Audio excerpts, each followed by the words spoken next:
シンがいつ頃になりそうですか？早ければ、明日の午前中。まだ来てないってこと？そうです。ただ今回の台風というのは台風の東側で雨雲が非常に発達していますので、台風がこの後近づいてくるとこの雨も激しくなってくると。ですから台風から離れていてもまだしばらくはこういった状態続くと思います。藤村さん、とにかく台風が来る前にね、熊本はじめ南九州では相当の雨が降ってますから、ちょっとしたことで地盤が緩んだり、地盤が緩んでいるところもあるということで、それから鹿児島の皆さんに伺いますと、ここ数年大きな台風が通っていなかったということなんですね。我々鹿児島というと台風銀座のようなイメージがありますけれども、地元で皆さんも最近台風がなかったので、ちょっと今回は気を引き締めていかないとということで、家の周りのものを片付けたり土のうを準備したりしてらっしゃいました。はい、わかりました。藤村さんも気をつけて取材してください。はい、蓬莱さん、枕崎と鹿児島市内とちょっと雨の降り方違うみたいですか？はい、この台風の東側でですね、中心の雲ではないんです。外側を回る雲がかかってまして、活発な雨雲のラインがいくつかできているような状態なんです。そのラインがどこにかかるかというのがですね、なかなか読みづらいんですけれども、これが、明日の0時がこれでしょ？はい、今どこですか？今もこの九州の西の海上ですね。このバスだからそうか。だからこれが、もっとこう来るから、鹿児島なんていうのはまだ本来の台風が来てないのにあんな雨が降ってる。台風の外側の雨雲がかかっている状況で、台風のこの東側でですね雨雲が発達してますから、これが今から近づいてくると断続的にずっと雨が続くと。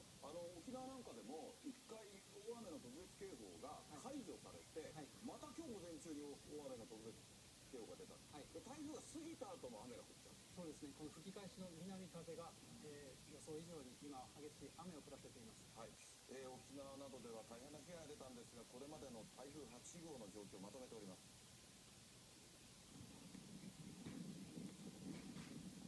ゆっくりと、しかし着実に九州へと迫り来る台風8号。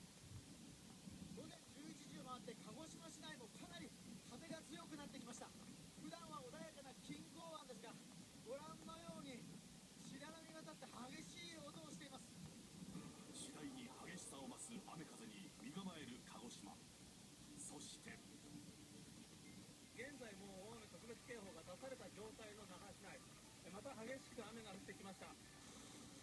台風が過ぎ去った後も未だ大荒れの沖縄。その一方で、こちら京都の四条大橋です。手元の温度計は午前10時半現在で35度を指しています。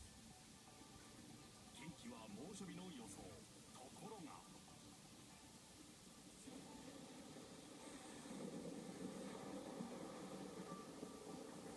先ほどから雷を伴った非常に激しい雨が降っています。少し先の景色も霞むほどです。台風が接近する九州から遠く離れた北陸・東北地方が予想外の大雨に。列島の天気を大きく乱す台風8号。その猛威とは。ものすごい風に煽られて根元からちぎられそうな勢いです。雨粒が顔に当たって痛いです。7月としては過去最強クラスとも言われた台風8号。こちら那覇市内の中古車販売店なんですが、すぐ脇の街路樹見てください。折れた木が中古車に倒れかかってます。木造の建物が倒壊しています。道路を完全に塞いでしまってますね。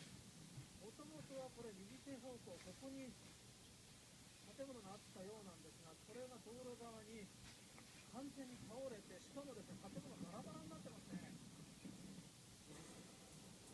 大雨、暴風、波浪、高潮、次々と特別警報が発令され、沖縄県の人口の3分の1以上にあたるおよそ60万人に一時避難勧告が出された。暴風が吹き荒れ、最大瞬間風速 50.2 メートルを記録。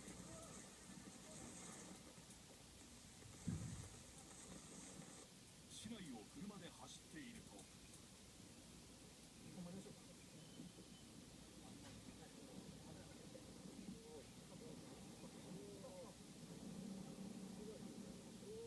危険を感じ停車せざるを得ないほどの強風が吹きつけた。そして暴風と猛烈な雨がピークとなった午後5時頃には、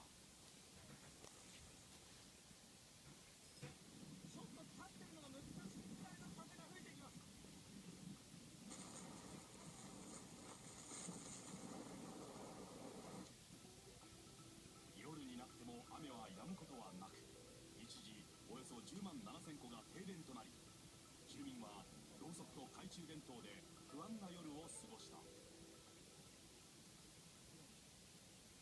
停電はいつ頃から続いているんですか？特にしてもできないですし、テレビも見ないですし、これ今どんな状況なのかがちょっとわからないですね。そして一夜明けた今日、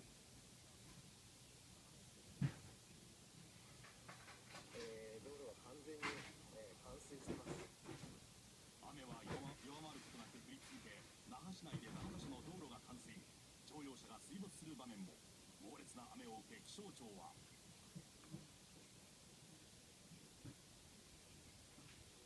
これまで経験したことのないような大雨となっています。重大な危機が差し迫った異常事態です。今朝再び大雨特別警報を発表し、改めて警戒を呼びかけた。消防によると、強風で転ぶなどして沖縄市や嘉手納町などで13人が怪我をした。こちら那覇市内の市場です。ご覧ください。あそこアーケードがですね落ちてるんですね。支えていた柱が倒れて屋根がですね落ち込んでますね。雨が完全に降り込んでますね。はあ、これ全部昨日の台風で破れたそうですが、すごいですね。ギリギリですよ。骨組みが折れて崩れ落ちたアーケード。